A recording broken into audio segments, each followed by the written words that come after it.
Hello everyone and welcome back to the Educational Currency Podcast. I'm Chris Kaladakis from Maximum Education. And I'm Robert Lamoski from the Coaching College and Ultimate Jiu-Jitsu. Look, welcome today guys, and today is one of our first episodes this season where we're going to be having a number of guests coming to our show with the purpose of talking about being a teacher at different points of your career and the different challenges that come up in your career at these different points and experiences you might be having.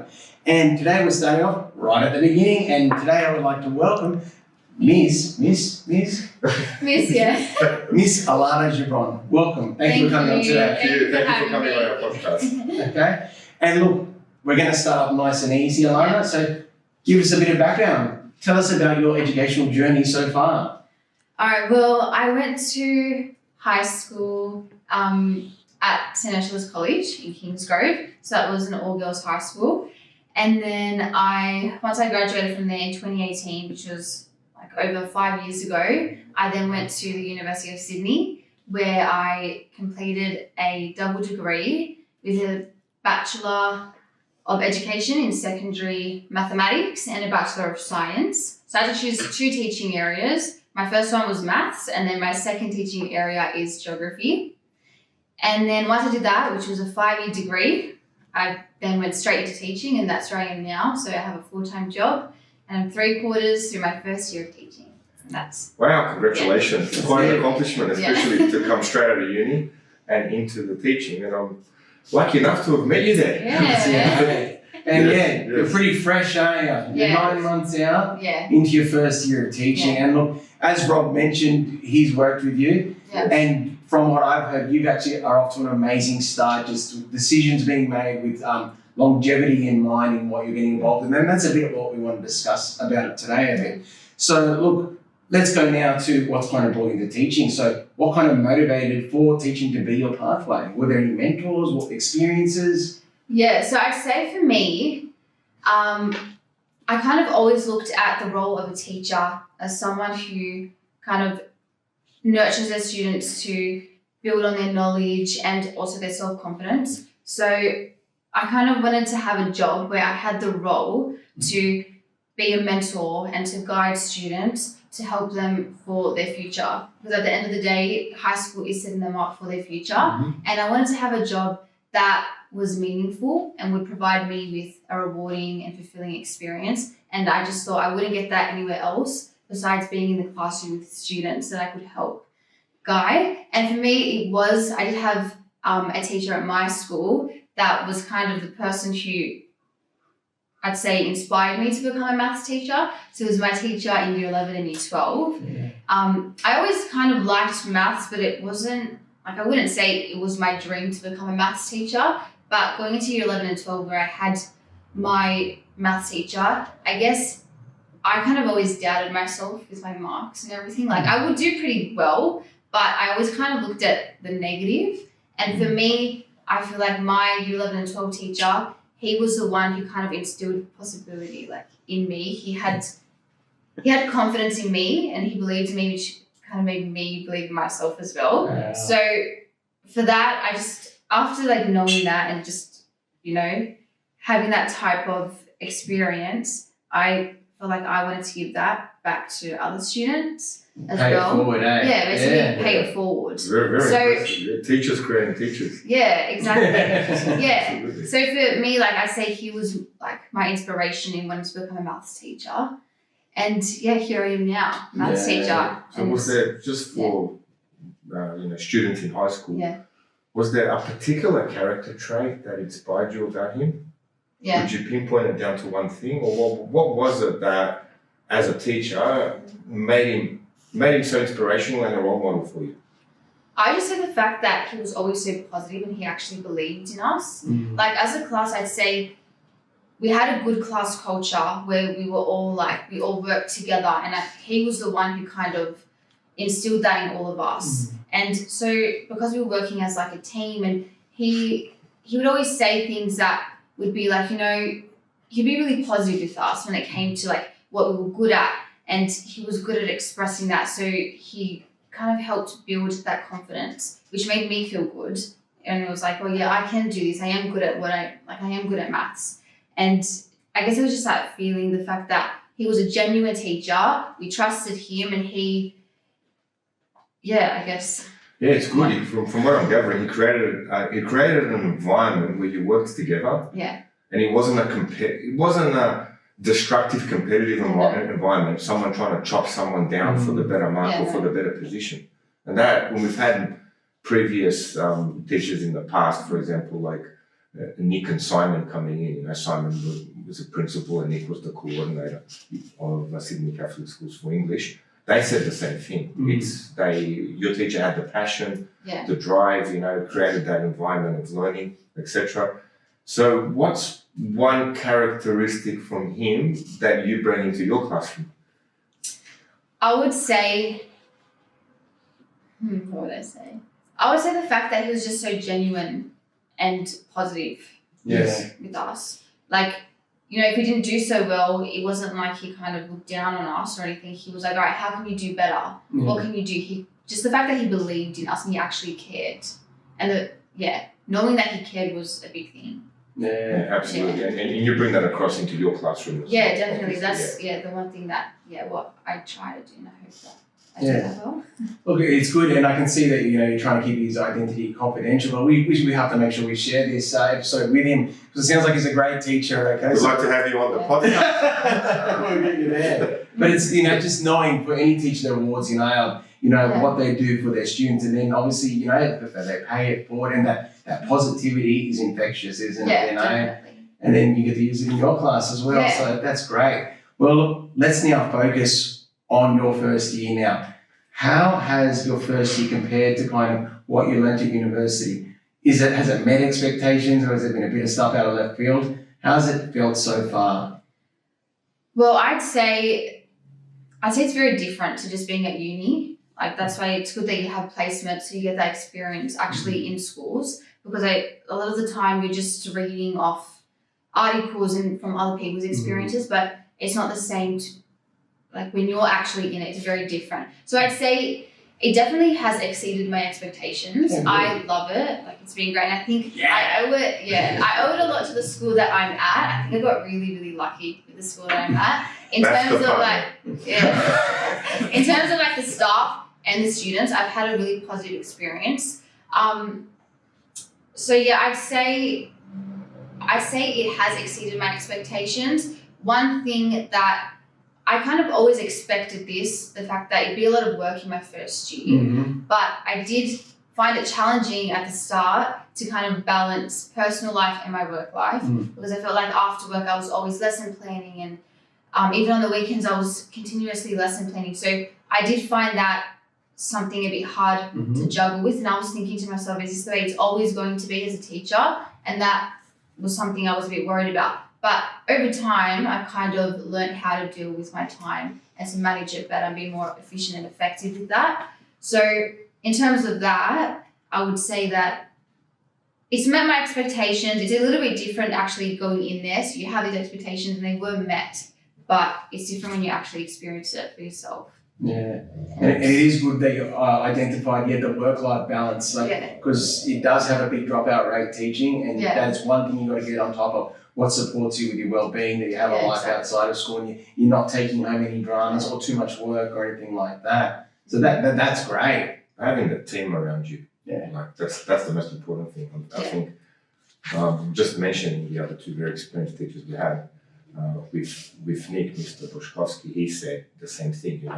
When you're new to teaching, attach yourself to those teachers that are positive. The teachers that are negative may drain you.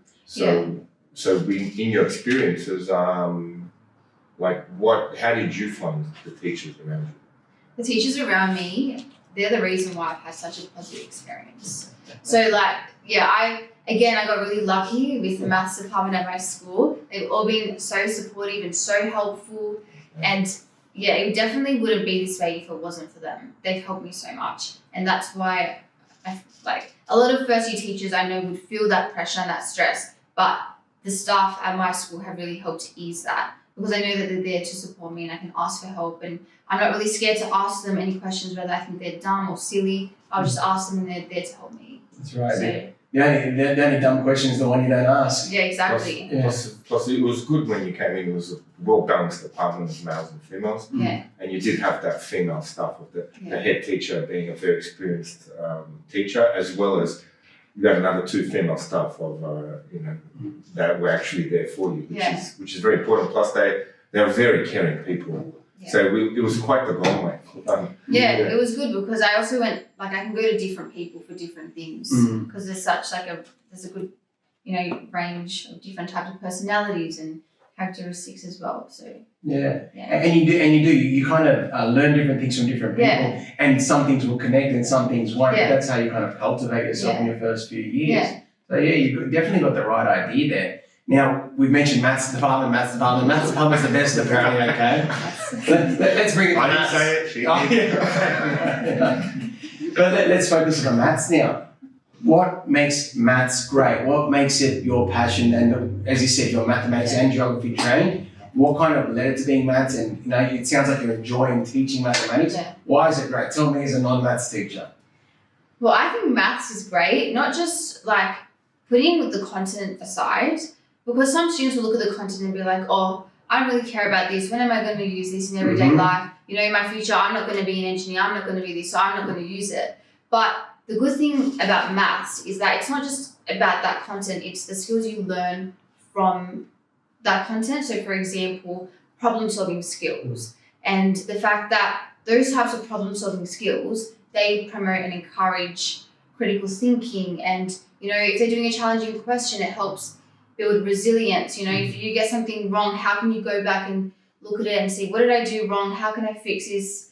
Using their critical thinking skill. So that's something that you need in everyday life. It's a really valuable skill to have. And I think maths helps build that skill. And whether you think the content is relevant to you or not, it's the skills you gain from doing mathematics problems and all of that is really valuable to them, like now and later in their future. Because, going into a job, no matter what job it is, you're going to have to be flexible. You're going to have to problem solve. Nothing is always just straightforward. There's going to be ups and downs, and there's going to be problems you need to solve. Yeah. So what was the problem that you solved? So stepping into the maths department, you went, okay, these people are my parents. They are my parents. Yeah, they are my parents' age. Yeah. So what was one thing one hurdle that you can say, I'm very proud of myself, I got over?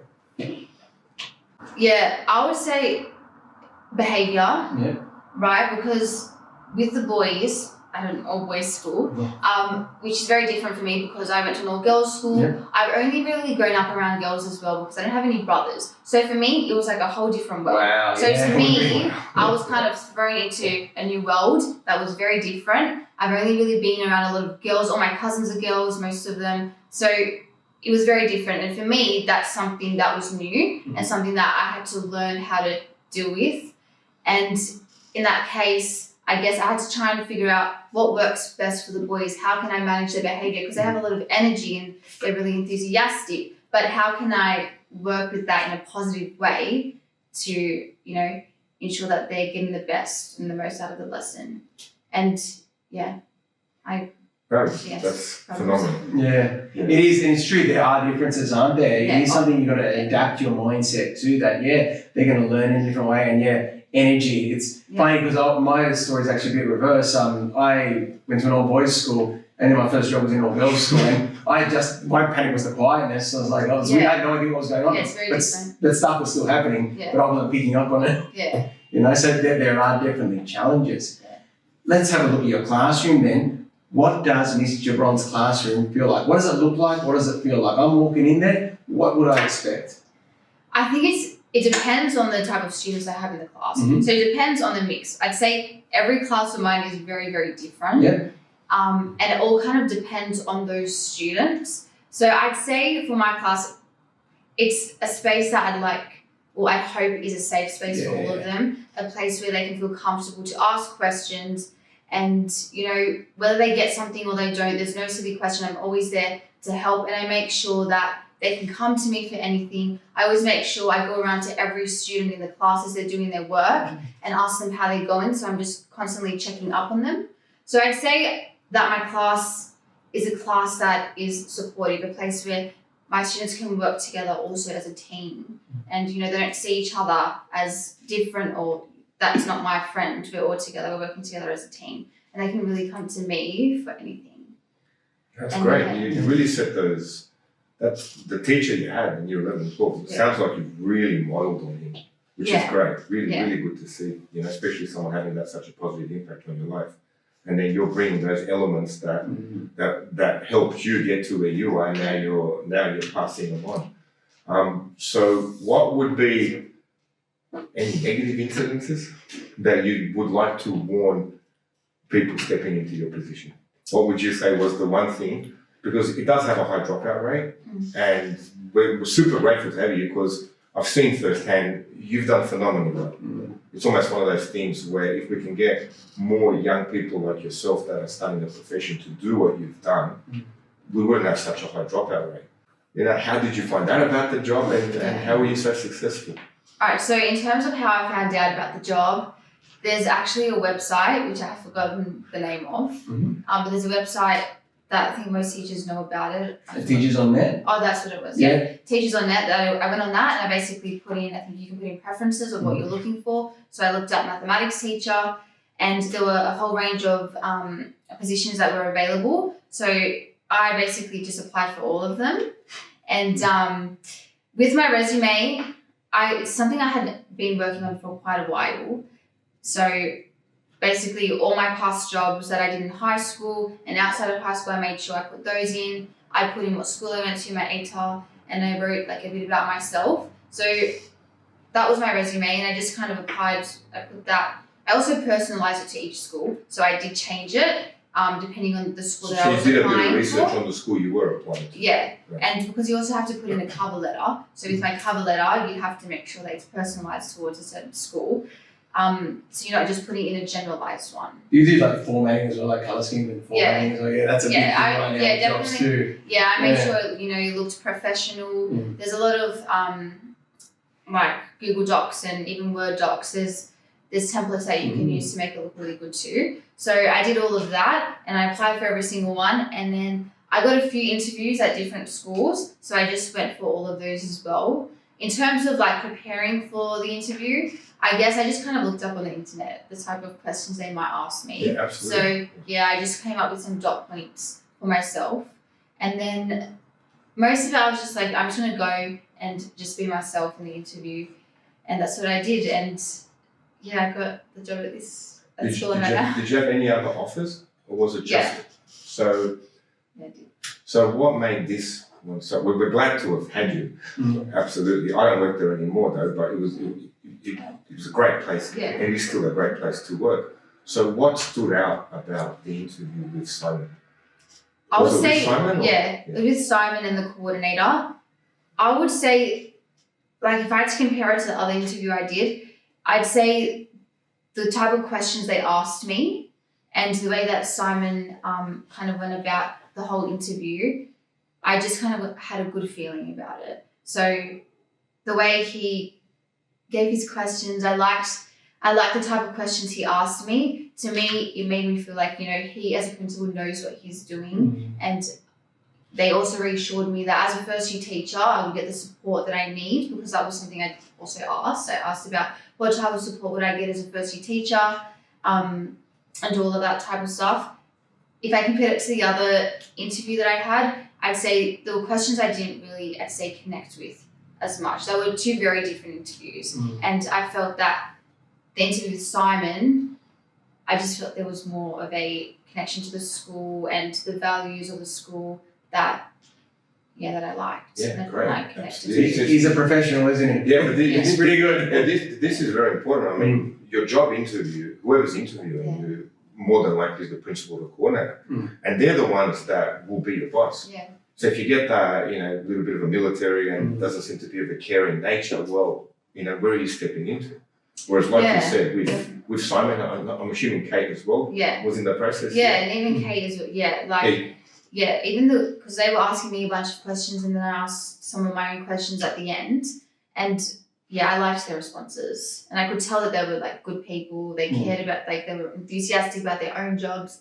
And that to me is attractive about, like, if they love their job so much, then surely I'll love it too. Yeah, definitely. And it's interesting to hear too in that aspect as well, that, that those people interviewing, they are the face of the school, and, in this time of teacher shortage, they want to attract good people to the school. You ask good questions too, in the fact that you're like, how are you going to support me as a new teacher? Because schools can have different perspectives, and maybe not so much from the management, but even sometimes from staff, that, the new teacher, they're going to be at work, you've got to help them out with programs and all that. And sometimes you get that vibe from school, but it's great that, the people that interviewed you made you feel positive that, you come to us, we'll look after you, you'll be safe. And based on your previous responses too, they've lived up to it so far, haven't they? Yeah, they have. Yeah, it's been great. Yeah. I know that I made the right decision, because I love going to work every day. Yeah, that's great that's to awesome. hear. That's something, that's the whole point of this podcast. Yeah. We want to we would like more people to have your experience. Yeah. Yeah. Well, I hope everyone has my experience.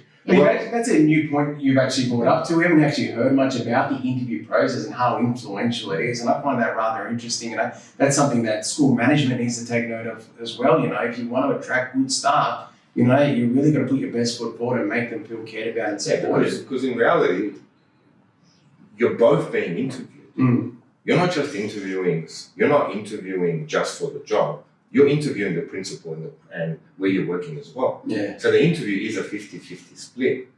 Because like I said, in this market, you had an option of a few schools. I'm sure they would have given you an offer. So when principals or head teachers need to know, you're not just interviewing that person for the job, they're interviewing you as well to see if they want to come and take the job.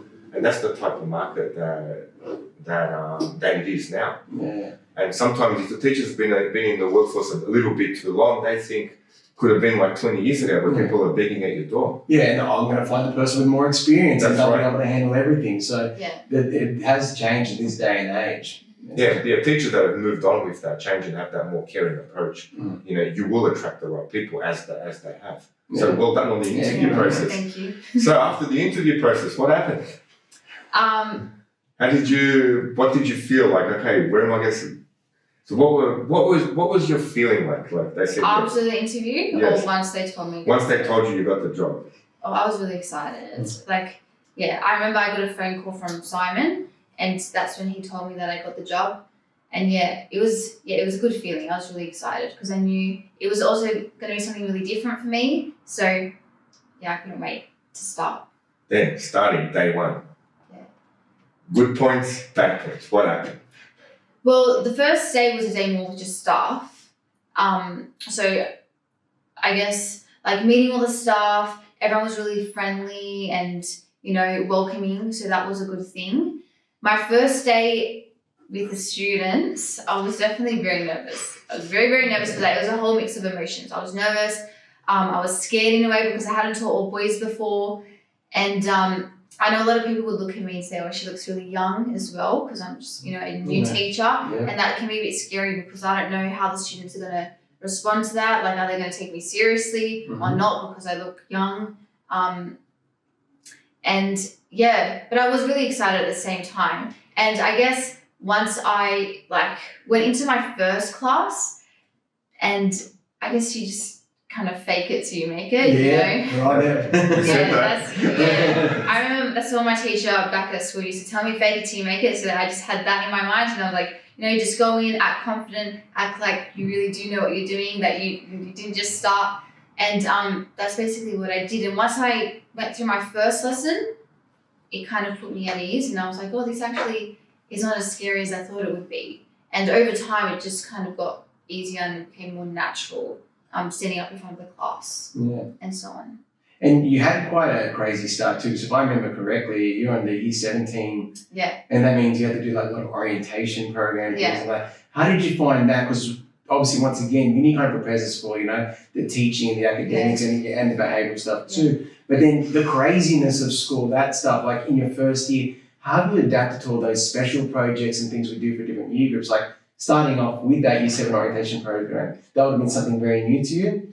How did you find that experience? Well, I actually thought that was a really good experience because not only were the Year 7 starting at high school, I was starting my new job at the high school. So it was a really good way to kind of introduce me to the school because I was learning along with the Year 7s. the rules of the school and the culture of the school and the values. So I actually thought that was really helpful for me, being my first year to be a part of the Year 7 orientation, introduction, and everything like that. So yeah, I thought it was great actually. Like I wouldn't have wanted to start with like Year 10 or seniors because they would probably know more than me when it came to the school. And that is a common thing too, like you kind of, and you might even find out later on with your Year 9 and 10 classes, they're more like, oh, who are they? And they'll challenge you a bit more. Yeah. But yeah, Year 7, if you're all starting fresh. Yeah, exactly. That's knowing the stuff. Obviously, I used to work there.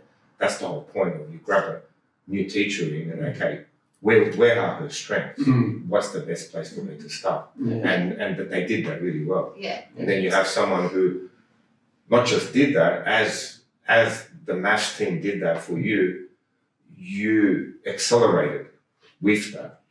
So it was really, from myself coming in, I was at the school for about 1.5 years, watching that process. Okay, this is the way you bring a new teacher in.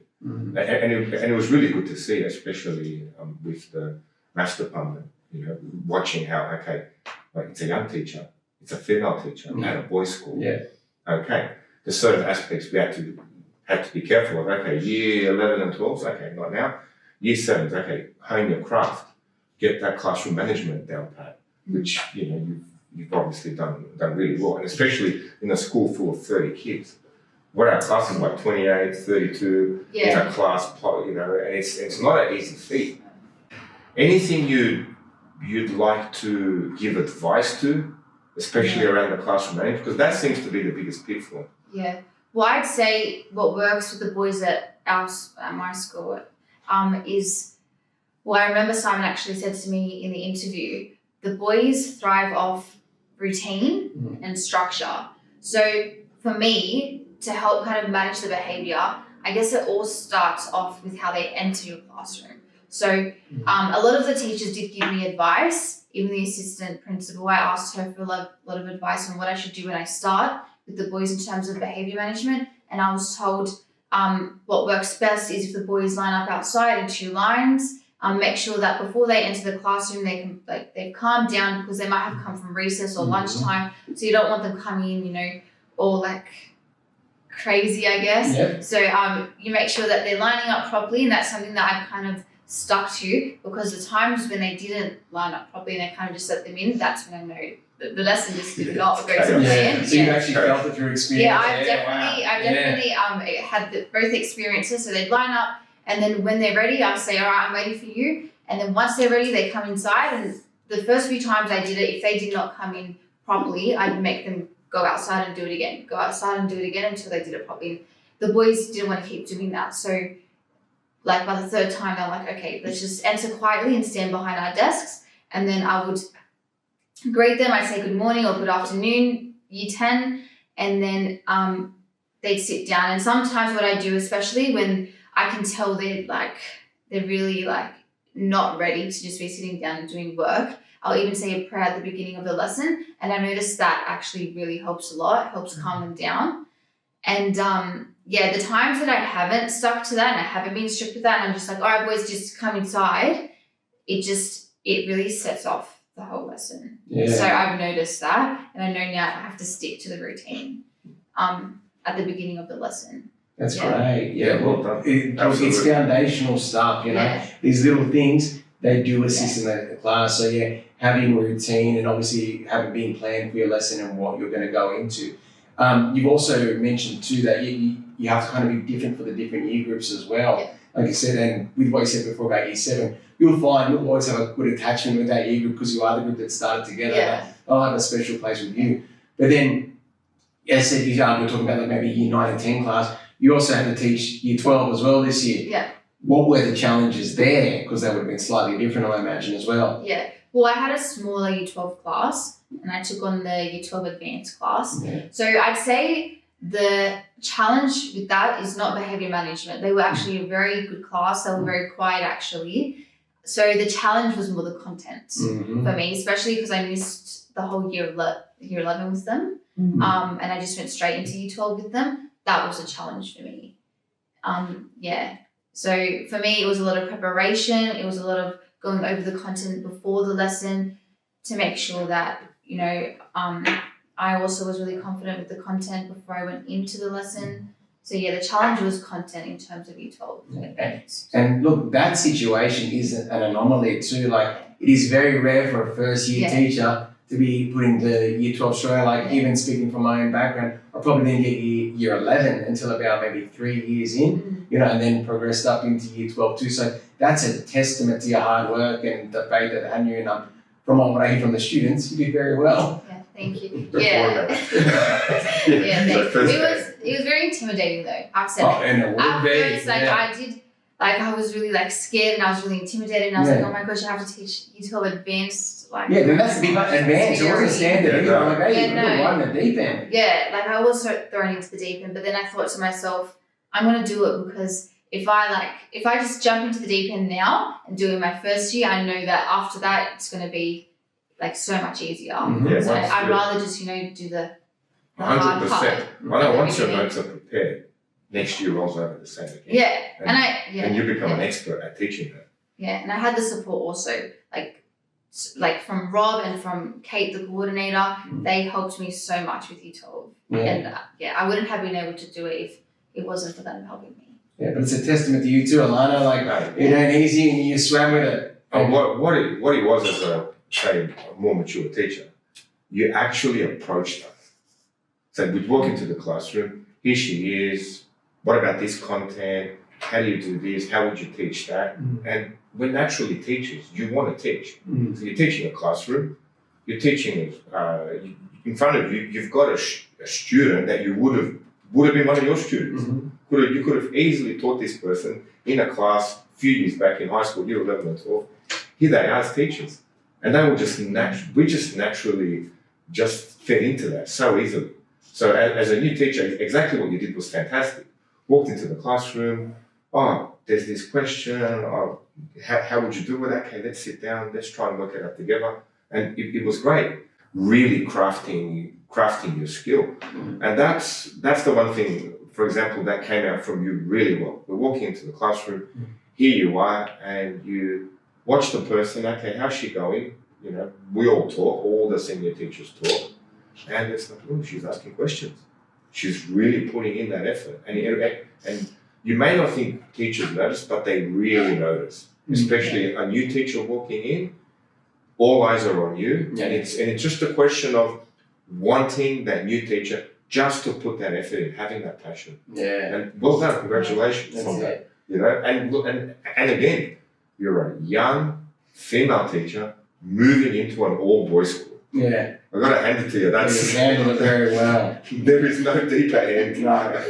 No. And look, there's two sayings that I'm thinking of. The first one is as well, your first 2 years are your hardest. So if you're really getting in as much as you can, it will be easier after that. And that even goes for once you get into promoted positions too. Then you've got another 2 hard years every time you're learning something new.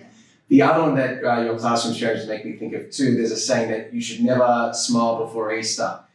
Did you follow that? How long did it take you to smile in front of the boys? I don't know how many people told me that. The thing is, look, it's hard for me because I feel like I'm always smiling. I did, especially at the beginning, I tried to be as serious and as stern as I could. But there's times when it's a bit hard to just not smile because, and students make jokes all the time. Goofy and fun. And I think trying to not laugh at certain things, because you can't, because if you do laugh, which I've done before, everyone else laughs 10 times harder. So it's I've learned don't laugh at the beginning. But try your best not to. Try your best not to, but also you want to be approachable to them as well. So it's still good to show them that, you're human. You're human. Build that rapport. You're not just angry all the time. No, that's fair. I never made it either. Okay, I was always smiling within a week and a half or something, Same, I smiled from day one. And it is good. They've got to see that human and that's how you do it. Absolutely.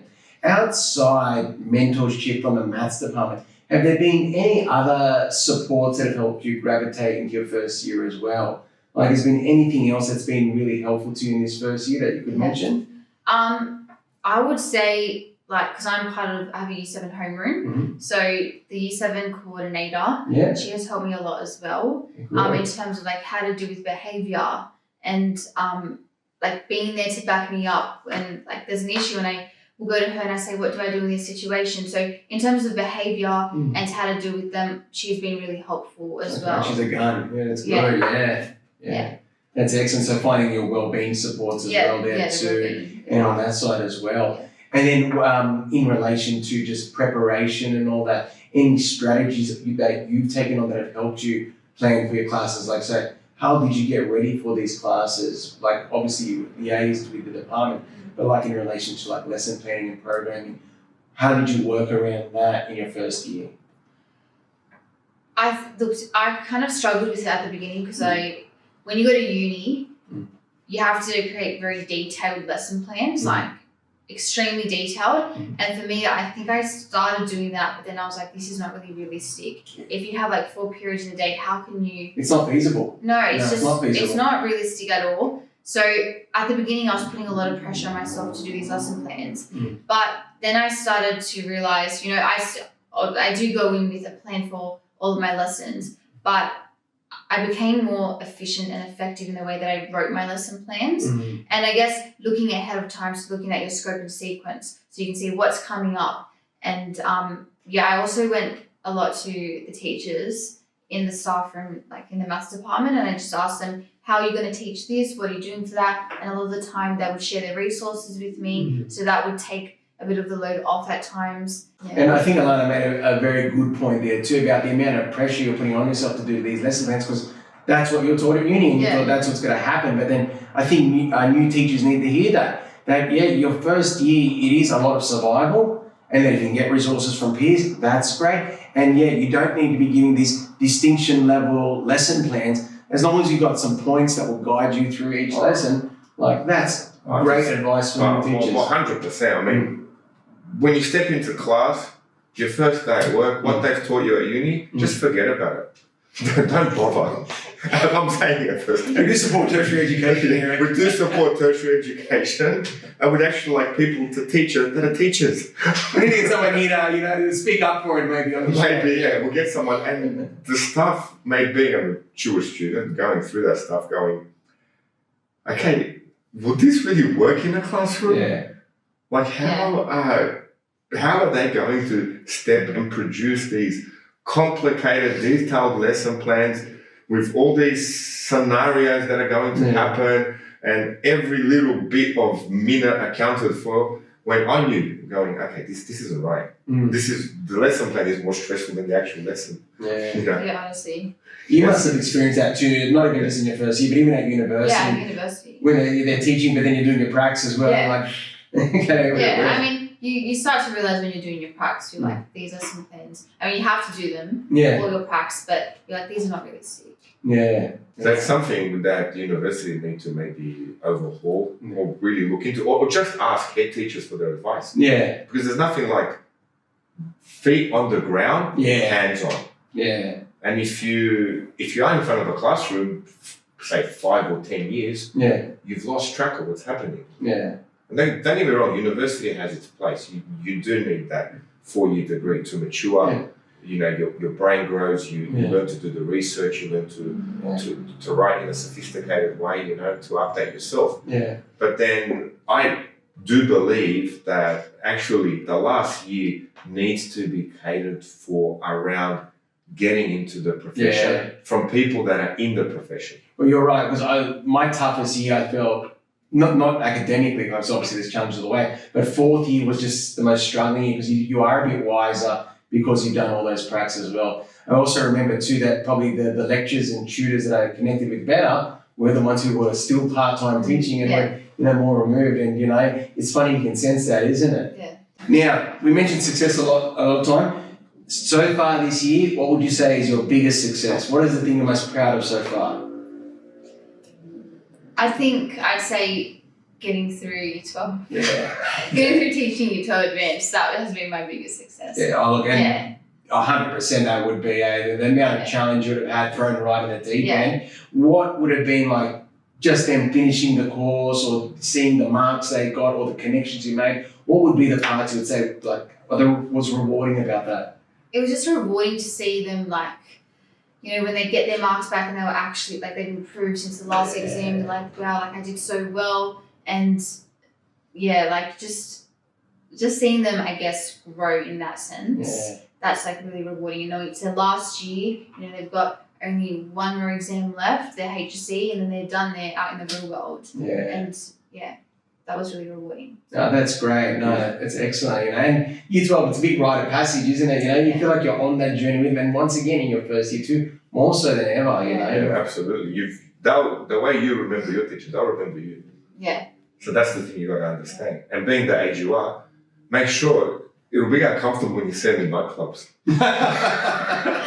Yeah, I don't go to nightclubs anymore, so. This generation don't do that, mate. Or when you go out somewhere and, hi, miss. Yeah. And this person's standing in front of you with a full beard. And you're going, who? So get ready for that one. That happens pretty quick too. Sometimes they're only out for a month, but then their beards grow quick and they've been in the gym. They're unrecognisable straight away. Yeah, this 18, 19-year-old will walk over to you. You'll be there with your friends, your partner. Hi, miss. And you'll be really unrecognisable. Yeah. That's good. And look, we've already mentioned how hard you're working this year.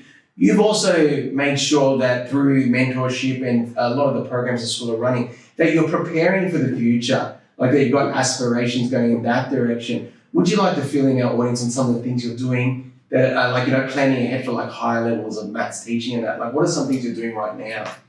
Well, at the moment, I guess I'm just trying to focus on advanced, and yeah, kind of working on my type of teaching with that. So working on my resources and looking at different textbooks and all of that type of stuff.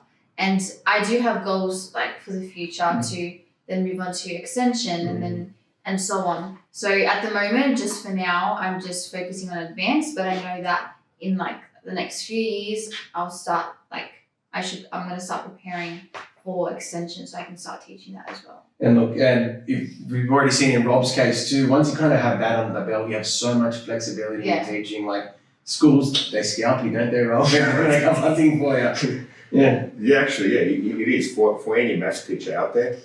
While you're at university, get your notes ready. So when you're actually at university, you should know what is in the advanced course, what's in the Extension 1 course, what's in the Extension 2 course. And the lecturers do present that. Now, a positive thing with the lecturers, they do teach you the content in there with extra stuff. Now, you could attend half the lectures, attend some of the lectures, P's, get the degrees, but then you're stuck. For example, I know, speaking to the principal when I was given the job, he said, well, the only other 2 teachers applied could teach up to standard maths. And I think I've mentioned it when I was working with you. Get your notes ready for advanced, Extension 1, Extension 2. You teach Extension 1 and 2, you're almost guaranteed head teacher. Because the problem is, I find, is you can get through university and you get that piece of paper. Wait a second, how much of the maths did you actually do properly? Because you've spent 4 years learning maths. These kids spend 2 years doing advanced, Extension 1, Extension 2. Now you've had 4 years at university. So my advice would be to an up-and-coming maths teacher, even if you haven't done the Extension 1 and 2 course, get those books in your spare time and go through the maths.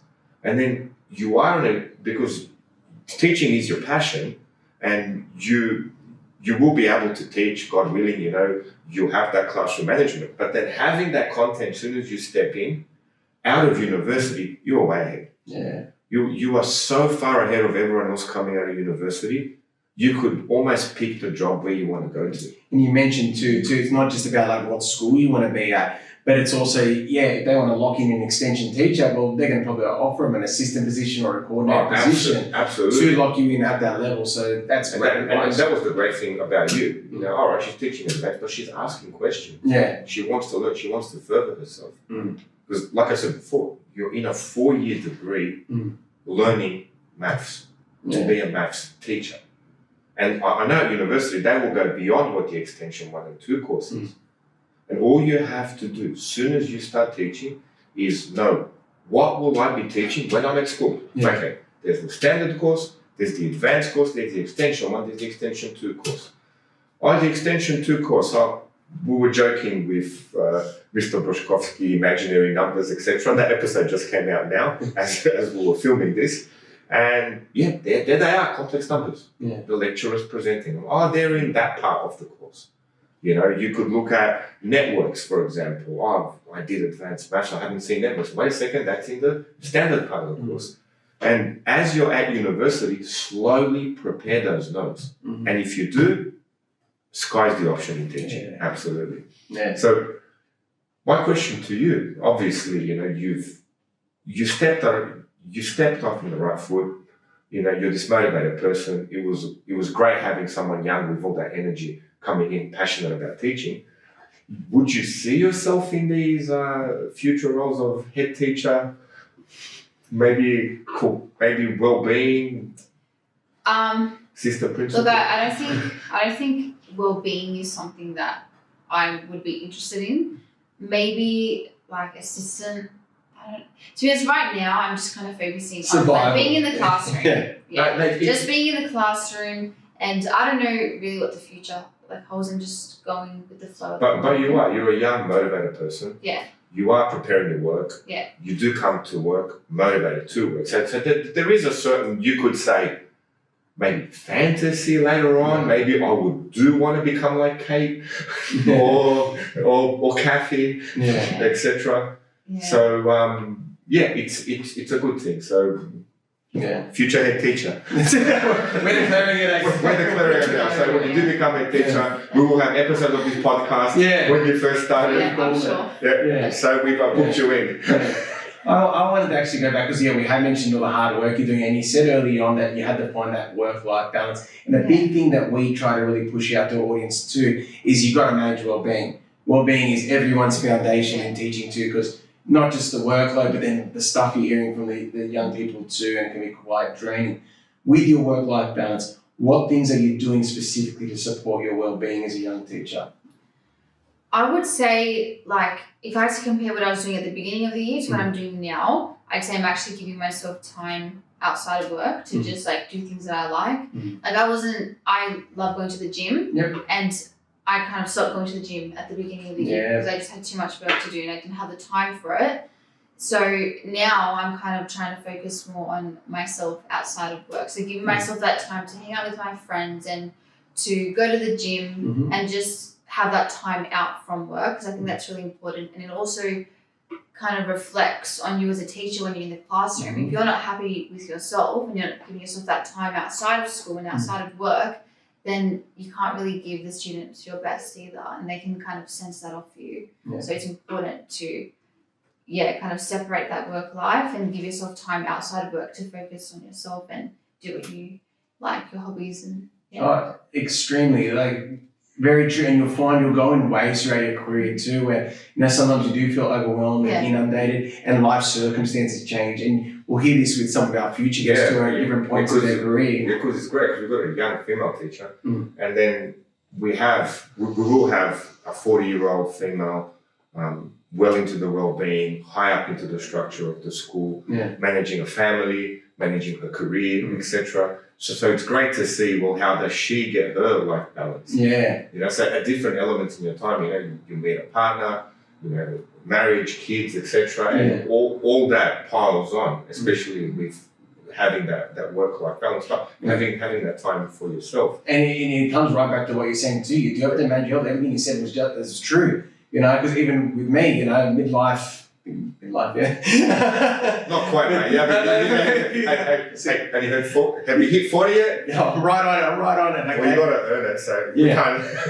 But I have to consciously go, no, I need to exercise, I need to take some time out, I've got to slow down from all these projects and all that, to realign. And then, it does reflect as myself and a teacher in class, just having that bit more energy and, being well rested. And you've spoken about sleep before too, Rob, and our foundation of that as well, that you're resting well. Yes. Because that can be an issue, going anxiety about your classes for the next day too, keeping up at night. That impacts that happened to me, Yeah, as well, it impacts us. I feel like, especially at the beginning, I'd go to bed and I'd have like 100 thoughts running through my head. And I was always thinking, oh my gosh, what am I doing the next day? What's happening in this class? I've got this student, she's dealing with this. And like, for me, my head was just constantly just thoughts running through it. But now I go to bed and like, my brain's Asleep. I'm at ease. What did you have to do there at that point? Like, what kind of helped you switch off? Was it just going to the gym, or did you have to do some sort of meditation or watch some shows that tuned you out? Like, what helped you in your situation? I think it was more like I'm a bit of an overthinker at times, and I think just kind of like identifying what the thoughts that were in my head, and talking to other teachers as well, and saying like, I don't really know actually how to deal with it, but it's more like I identified what was going through my head, and I was like, this isn't right. I actually have to kind of let this go and just deal with that when it comes to school. And I guess going for walks and taking that time out, like just being somewhere like in a place that's calm and quiet. Yeah, that's great advice for others as well. Yeah. So that's what we're looking for, like someone else at your age that started the job is going through the same thing. And you actually answered us, going for walks, taking that calmness down. You don't want that to overwhelm you and cause you that stress and anxiety to stop teaching. Yeah. And you actually highlighted a really good point too, that like you can't really solve any of the problems till you're back at work. Yeah, exactly. So there's no point. You're just worrying for nothing. Yeah, look, that's actually really good advice. My actual next question was, do you have any other advice that you'd like to give anyone who's currently in your position right now? So new teacher, 9 months in, might be finding it a bit tough. What are some things that have just helped you this year?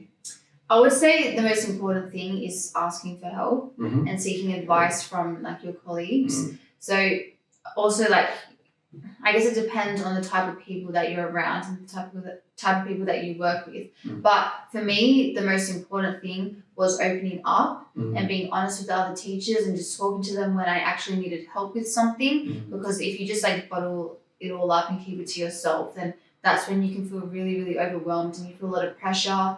And it just feels good to kind of let it out and tell another teacher how you're feeling. And they're more experienced than you, so they have, they have the knowledge and they have the advice that actually helps. And that's helped me a lot, talking to other teachers. Yeah. Especially if I'm worried about something, they've been great, helping with the advice. And you're probably a very good listener too. And I find that we've mentioned before with teachers too, and specifically good mentors, they're going to give advice, and if they think you're listening to it and taking it on, they'll give you more advice, So it's obviously showing respect to all these people too, which is extremely important when entering. Especially in her case, when you ask for advice.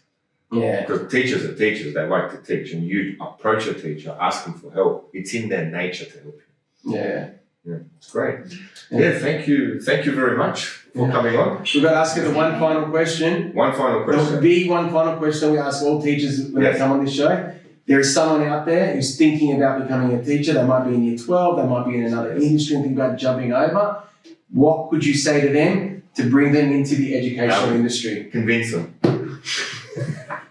Being a teacher, it's really rewarding in the sense that you're a part of a community and you become someone's mentor and someone's guide. So you really are making a difference in someone's life. Whether it's just one student that you make a difference in their lives or a whole class, to me, that's the most rewarding thing. And just being a part of something bigger that I don't think any other job really brings besides teaching. Absolutely. It is a very meaningful career. And you've done well, and you're bringing that meaning to these young people. Well done, Alannah. Thank you. We can hopefully attract more people like this. This is the plan. That's it, okay? All right. Absolutely. So thank you again. And what we have in store, like Chris says, we've got our beginner teacher who just started. Then we're going to bring in a newly proficient teacher. And we're going to bring in a teacher midway through her career. And then we're going to bring in probably the most experienced teacher I've found. In the world. Actually, my mentor. Yes. We started a new job, and he's been teaching in front of a classroom for 40 years. So we can get that whole range of experience out there. And the one thing that I'm seeing is that common trait across everyone, from a young age to a very experienced age, is that caring factor, that humanity. That you're shaping people's lives. We do take care of people's most prized possessions, their children. That's right. The most valuable commodity in this world. Absolutely. Absolutely. Thank you again. I'm Robert Namoski. And I'm Chris Kaladakis. And Alannah, thank you so much for joining us. Thank you so much. It was Thanks great. for having me. All right, see you later.